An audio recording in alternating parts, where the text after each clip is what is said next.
सुंदरवन के जंगल में टुनटुनी चिड़िया रहा करती थी। उसके दो बच्चे थे। एक दिन की बात है, उसके मायके से कॉल आता है। बिटिया, तेरे भाई की शादी तय हो चुकी है और शादी होना अगले महीने है। ठीक है मम्मा, मैं आ जाऊंगी। शादी की बात सुनकर टुनटुनी चिड़िया की बेटी कहती है, मम्मा मम्मा, मामा की शादी हो रही, हमारे पास तो कोई कपड़े ही नहीं है। बेटा, तू चिंता क्यों करती है? तेरी मामा की शादी है तो मैं तुझे नए नए कपड़े दिलवा दूंगी ना। परंतु मम्मा, आप कहाँ से खरीदेंगे? आपके पास तो 1 रुपया भी नहीं है। और क्या ना कि मैं आपसे ज्यादा काम करूंगी तो हमें ज्यादा आमदनी होगी तो मैं तुझके नए कपड़े खरीदूंगी। मम्मा मम्मा, तुम सुबह से शाम तक घर में काम करती हो और लोगों के खेत में भी जाकर तुम काम करोगी। बिटिया, कुछ ना कुछ तो हमको करना ही पड़ेगा ना। मम्मा मम्मा, मैं अब से आपसे साथ काम करूंगी। नहीं नहीं बिटिया, तुम अभी पढ़ाई करो, मैं अपने आप काम कर लूंगी। लेकिन मम्मा, तुम अपने सेहत का ख्याल रखना। और फिर अगले दिन बच्चों, मैं काम करने जा रही तो तुम धूप में बाहर खेलने मत जाना। मम्मा मम्मा, मैं बाहर खेलने नहीं जाऊंगी, पर गोलू मेरी बात नहीं मानता है। कैसे नहीं मानता? मैं भी गोलू को समझाती हूँ। देखो गोलू, तुम बाहर धूप में मत खेलना। माँ, मैं नहीं जाऊंगा, आप जाइए। टुनटुनी चिड़िया के खेत में जाने के बाद अरे अरे बहन, मैं खेलने के लिए जा रहा हूँ। अगर तुमने माँ से शिकायत की तो मैं तुमको नहीं छोड़ूंगा। तुझको मम्मा ने मना किया था कि बाहर खेलने मत जाना, तो फिर तू खेलने क्यों जा रहा? रुको, मैं मम्मा के पास अभी संदेश पहुँचाती हूँ। ठीक है, तू जा बताने के लिए, मैं तो खेलने जा रहा हूँ।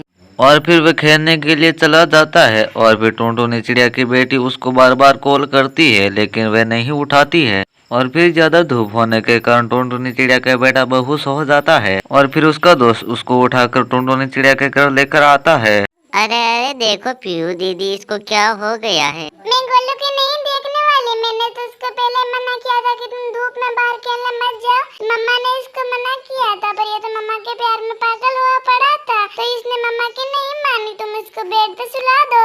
मम्मा मम्मा, देखो गोलू बेहोश हो पड़ा है। अरे तू क्या कह रही है? मैं जल्दी अभी घर आती हूँ। और फिर कुछ ही समय में वहाँ पर टुनटुनी चिड़िया आ जाती है। देखो ने मम्मा, मैंने इसको बहुत मना किया था तो ये जबरदस्ती चला गया। ठीक है बेटा, ये गर्मी में बेहोश हो पड़ा है। तुम जाओ, जाकर खाना बना ले, तब तक तो मैं इसका ध्यान रखती हूँ। माँ, मुझे माफ कर दो, तुमने बहुत मना किया, फिर भी मैं खेलने के लिए चला गया। आज के बाद नहीं जाऊंगा। शाबाश मेरे बेटे, तुमने बहुत ही अच्छी बात कही है।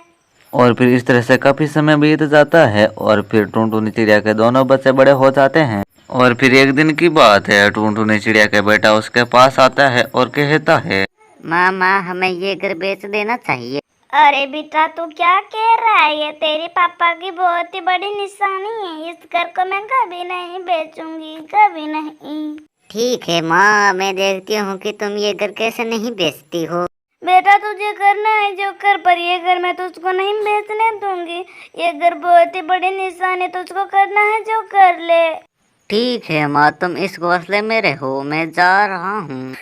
बेटा, तू मुझे छोड़कर कहाँ जा रहे है? बुढ़ापे में मुझे मत छोड़ के जा। अभी तो बेटा तेरी बहन की भी शादी नहीं हुई है। ले देख के मेरे पास ये छोटा मोटा ये घर ही तो है और तू इसे बेचने जा रहा है। बेटा, तू मुझे छोड़ के मत जा, मेरी बात मान ले।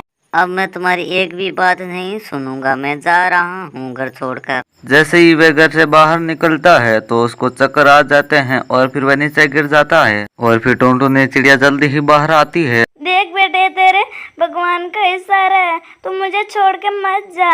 अगर तुमने मुझे छोड़ दिया ना तो तुम वापस जिंदा नहीं आओगी और मैं भी तुम्हारे पापा के पास चली जाऊंगी।